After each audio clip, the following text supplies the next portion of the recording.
A continuación, grandes y pequeñas historias de la historia. Clasificación A. Apto para todo público.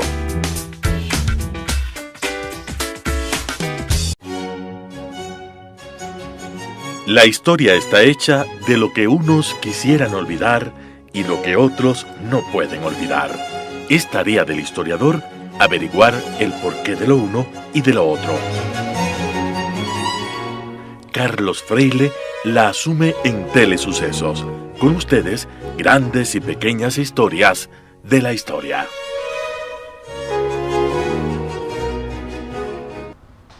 Estimados amigos de TV Sucesos y Radio Sucesos, están ustedes con Carlos Freile. Aquí, en su programa, en Radio Sucesos y TV Sucesos, grandes y pequeñas historias de la historia. Estoy comentando en esta oportunidad algo, no mucho, de la historia de la pena de muerte. La historia que precede a la guillotina. Lleguemos ya a la guillotina. Como digo, no es que se inventa en la Revolución Francesa como nosotros a veces creemos. Tampoco es cierto que la inventó el doctor Guillotín. Lo que sí hizo el doctor Guillotín es proponer a la Asamblea en octubre de 1789 que se adopte esta máquina para evitar a los condenados sufrimientos inútiles o exceso de sufrimientos. ¿Por qué razón? Porque, como digo, había otras formas de matar. Ya para esta época, una de las formas más comunes de matar era el cortar la cabeza con una espada o con un hacha. Pero ¿cuál era el problema? En esa época, salvo algunas excepciones, las espadas, las hachas, no eran tan afiladas. El verdugo mismo no siempre tenía la fuerza y la espada o el hacha, el peso suficientes para cortar de un tajo el cuello de la víctima. Entonces muchas veces el verdugo tenía que dar 2, 3 tajos y la víctima sufría. Por eso Guillotín dice, mejor apliquemos este método que parece que es el que menos hace sufrir a los condenados. Y eliminemos todos los otros métodos para matar. El ahorcamiento, el desmembramiento también, esto no lo dije, pero un castigo muy común que también se dio aquí en nuestra época de la conquista, ¿no? Y después también en la colonia aquí con el famoso intérprete de Pizarro, Felipillo, más tarde con Túpac Amaru II, el desmembramiento, se amarraba las 4 extremidades de la víctima a 4 caballos y se les hacía correr en las 4 direcciones contrarias. A veces para agilitar el proceso les cortaban ya un poco las articulaciones de brazos y piernas, ¿verdad?, para que el rompimiento fuese más rápido. Una forma bárbara de matar. No. En el mundo indígena anterior a los españoles, una forma también de ajusticiar era despellejar a la víctima viva, ¿no? Eso pasaba en el mundo azteca, pasaba en el mundo inca, etc. También matarlos a garrotazos o a pedradas. Bien, entonces, en el mundo español, y esto me olvidaba, otra forma de matar era el llamado garrote vil. Era el ahorcamiento o la ruptura de la columna vertebral en el lugar de las vértebras cervicales. ¿Cómo se hacía? El ahorcamiento significaba matarlo con un torniquete. Se amarraba una correa de cuero con una vara y se daba vueltas al cuello, se amarraba al cuello de la víctima hasta que quedaba ahorcado. Luego se usó otro sistema que es poner una especie de tornillo en un poste, se amarra también con una correa de cuero el cuello de la víctima contra el poste que tiene un agujero y por ese agujero se pasa un tornillo que termina en una bola, no en punta, y apretando rompe las vértebras cervicales. Era una forma también horrorosa de matar. Bien, volvamos entonces a la guillotina. El doctor Guillotín pide que se use la guillotina por motivos humanitarios. No fue aceptada la propuesta del doctor Guillotín de inmediato. Sin embargo, varios de los revolucionarios apoyaron la moción con este argumento: la guillotina va a democratizar la pena de muerte. Porque ¿qué pasaba antes en Francia, en España, en otros países? Que el mismo delito cometido por un hombre del pueblo tenía un castigo, la muerte, pero de formas horrorosas, y cometido por un noble, por un hombre de un estamento elevado, tenía como castigo la pena de muerte, pero con el hacha o la espada, sin torturas y con menos crueldad. Entonces, ¿qué dicen los asambleístas? Miren, hay que democratizar también la muerte. Todos nosotros somos iguales, ya no hay estamentos superiores, no hay estamentos inferiores, para todos las guillotinas. Entonces, ¿qué es lo que hacen en Francia? No están muy conformes con los modelos que había en otros países europeos y se hace una serie de experimentos. Parece ser que antes la guillotina, esta hoja afilada con un peso bastante grande encima para que pueda caer y romper, cortar el cuello, tenía la hoja recta. Así se usaba en Bohemia, en Inglaterra, en Escocia, en Italia. Por eso en Italia todavía una forma de rechazar algo, de una especie de mala palabra, es mannaia, que es el nombre de la guillotina. Mannaia, le dicen a alguien como quien diciendo, estás maldito, no molestes, pero de manera grave, ¿verdad? Entonces, se propone reformar la guillotina, se hacen experimentos con ovejas, ¿verdad? Se pide la asesoría al verdugo mayor de París, Charles-Henri Sanson. En abril de 1792 se ensayó ya de varias maneras, con ovejas y luego con cadáveres en el hospital de Bicêtre en París. Entonces, en esta época, Antoine Louis es el que modifica la cuchilla. Y en lugar de tener la cuchilla recta, la cuchilla horizontal, fabrican una guillotina con la forma oblicua, que es mucho más eficaz en el corte. De ahora en adelante, entonces, la muerte es igual para todos. Ya no hay distingos en la muerte por clase social, por estamentos, por nivel. Nosotros conocemos ahora una serie de cifras sobre la guillotina en París. Solamente en la Plaza de la Concordia, durante el terror, fueron ajusticiadas con la guillotina 1.119 personas.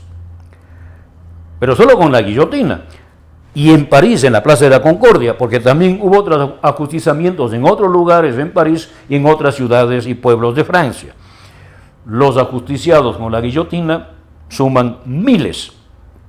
Tan es así que hubo la iniciativa de hacer guillotinas múltiples, 10 guillotinas, una junto a otra, y todas caían al mismo tiempo cuando movía el verdugo la palanca. Esto fracasó por la falta de medios técnicos para poder elaborar este aparato múltiple de manera eficiente. A la víctima se la colocaba en una especie de balancín echado, y luego, bien amarrado lógicamente, se le ponía bajo la guillotina, se le aseguraba el cuello y el verdugo soltaba esta guillotina que tenía un peso arriba de la cuchilla, algunos dicen de 60 kilos, entonces era un peso enorme, por eso cortaba en décimas de segundo. Ahora, en la Revolución Francesa esta no es la única forma de matar. También, por ejemplo, recordemos nosotros que cuando llegan los ejércitos revolucionarios a la Vendée, al noroccidente de Francia, el general Westermann colocaba a las mujeres y a los niños en la carretera, con los soldados a los dos lados para impedir que salieran de la carretera, y luego hacía pasar la caballería 2, 3, 4 veces hasta que todos morían. Y mandaba un informe a París. Hemos matado a todos los niños de esta ciudad y así no crecerán más gusanos contrarrevolucionarios. Otra forma de matar en la Revolución Francesa era de ajusticiar a los condenados, no se olviden, por la justicia, era embarcarlos en barcas viejas, alejarlos un poco de la orilla, tanto en el mar como en los grandes ríos, y luego hundir las barcazas o las barcas de un par de cañonazos para que se ahoguen los que estaban ahí, antes, claro está, perfectamente bien amarrados. Bien, estimados amigos de TV Sucesos y Radio Sucesos, estamos llegando ya al final de este tercer espacio. Estamos conversando aquí sobre la pena de muerte a lo largo de la historia, basándonos en que el 27 de mayo de 1792 se ajustició por primera vez en la Revolución Francesa a un delincuente. Grandes y pequeñas historias de la historia.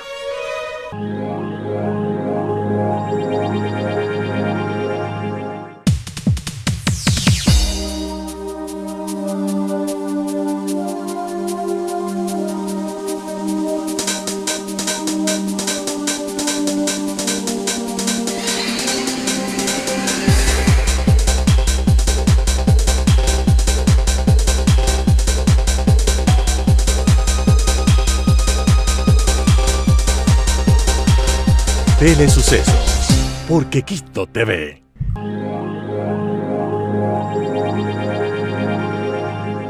Grandes y pequeñas historias de la historia. Estimados amigos de TV Sucesos y Radio Sucesos, estamos hablando de la pena de muerte a raíz de esto de la guillotina, y nos faltaría solamente decir, bueno, ¿y qué pasó después? Conforme va también mejorando, perfeccionándose, avanzando la ciencia y la técnica, se buscarán otras formas para matar a los delincuentes. Ustedes recordarán que en Francia el último ajusticiado con la guillotina fue el día 10 de septiembre de 1977, un inmigrante de Túnez que había asesinado a su exnovia, Hamida Danjoubi. Entonces, esa fue la última vez, 1977. Pero hay otras formas de matar. Todos nosotros recordamos la silla eléctrica. De hecho, algún senador en Estados Unidos propuso que se reemplace la silla eléctrica por la guillotina porque decía que era menos cruel. Rechazaron esta propuesta porque dijeron los opositores que la guillotina era demasiado sanguinaria, porque claro, al cortar la cabeza salían unos enormes chorros de sangre de la aorta, etc. Otra forma de matar, de ajusticiar, de matar legalmente, ha sido la inyección letal, como se llama, o el gas. Todas estas formas se han ido inventando para matar de manera más eficiente y posiblemente también menos dolorosa. Para terminar, y en nuestro país, en el Ecuador también, como ustedes saben, hubo pena de muerte. La pena de muerte se aplicó en el Ecuador ya republicano, porque antes se aplicaba a la manera española con el garrote vil. En el Ecuador republicano la pena de muerte se aplicaba por medio del fusilamiento. Así se castigaba tanto a los delincuentes comunes cuanto a los delincuentes políticos, hasta cuando se suprime la pena de muerte por delitos políticos. Y luego también se suprime la pena de muerte por todo delito y se pasa a la reclusión mayor. Pero siempre se aplicaba por el fusilamiento. Todos nosotros recordamos varios fusilamientos en nuestra historia, sobre todo recordamos los fusilamientos de carácter político. Muchas veces no recordamos los fusilamientos de carácter penal o a veces tratamos de convertir a fusilamientos de carácter penal en fusilamientos de carácter político, como es el caso de Fernando Daquilema, que fue fusilado por un delito de sangre, por haber asesinado a varias personas y por eso fue fusilado después de un juicio que se entabló en su contra. Y así nosotros teníamos la pena de muerte por fusilamiento. ¿Cuándo fue que se aplicó en nuestro país por última vez la pena de muerte? Nosotros tenemos algunos datos.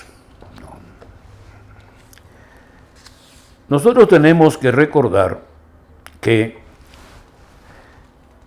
el 14 de enero de 1897, la 11ª Constitución de nuestro país suprimió de manera absoluta la pena de muerte.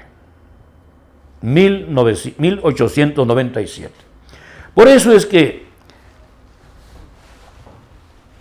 los dos fusilamientos dentro de las leyes últimos de nuestro país fueron el 9 de febrero de 1896, en que sufrieron la pena de muerte por fusilamiento en Otavalo dos bandoleros, Rumacho y Cepeda. Estos dos bandoleros fueron fusilados en Imbabura en tiempos ya de la dictadura primera de Eloy Alfaro. Pero luego, unos meses más tarde, sin un previo juicio, fue fusilado Juan Tello por orden de Eloy Alfaro, acusándole de haber sido él el responsable de el incendio grande de Guayaquil, por el 9 de octubre de 1896 precisamente. De esta manera se trataba de calmar a las turbas que habían afirmado que este gran incendio había sido voluntario. Eso no se ha probado nunca. Pero como digo, la pena de muerte ya había quedado eliminada de manera total. Antes se habían aplicado penas de muerte a delincuentes, etc. Esta fue la última vez, 1896, en Otavalo. Sin embargo, nosotros sabemos que hay otros fusilamientos posteriores. No hablo de asesinatos, por favor, esa es otra historia. Hablo ahora de fusilamientos. ¿Qué quiero decir con esto? Que a veces también hay fusilamientos fuera de la ley después de que se había eliminado la pena de muerte. ¿Qué quiero decir con esto? Todavía en 1907, a los 10 años de haberse eliminado legalmente la pena de muerte, fueron ajusticiados varios soldados porque se habían levantado varios cuerpos de ejército, varios batallones, contra el gobierno de Alfaro, que había subido al poder por otra asonada militar. El 1 de enero de 1907, siendo presidente don Lizardo García, el general Manuel María Terán había proclamado la dictadura, la jefatura suprema de Eloy Alfaro. Y Alfaro tomó el poder, pero varios cuerpos de ejército se opusieron. Fueron derrotados y Alfaro ordenó la decimación. ¿Qué significa eso? Que varios soldados escogidos al azar fueron fusilados, 8 fueron fusilados sin fórmula de juicio. Este fue, que yo recuerde, el último ajusticiamiento que se ha dado en el Ecuador de manera oficial. Asesinatos es diferente. Eso es, como digo, distinto, ¿verdad? Ya. En 1907, no.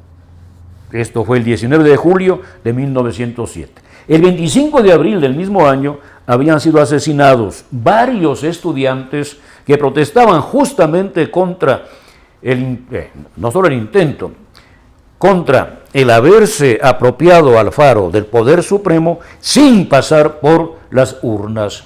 Los estudiantes universitarios de Quito, liderados por Belisario Quevedo, salieron a la calle gritando contra el fraude, contra la violación de las normas democráticas, y la tropa disparó contra ellos. Hubo varios muertos, pero esto no es un ajusticiamiento de manera oficial. El de los soldados lamentablemente sí. Pero como digo, este fue un hecho ya totalmente ilegal.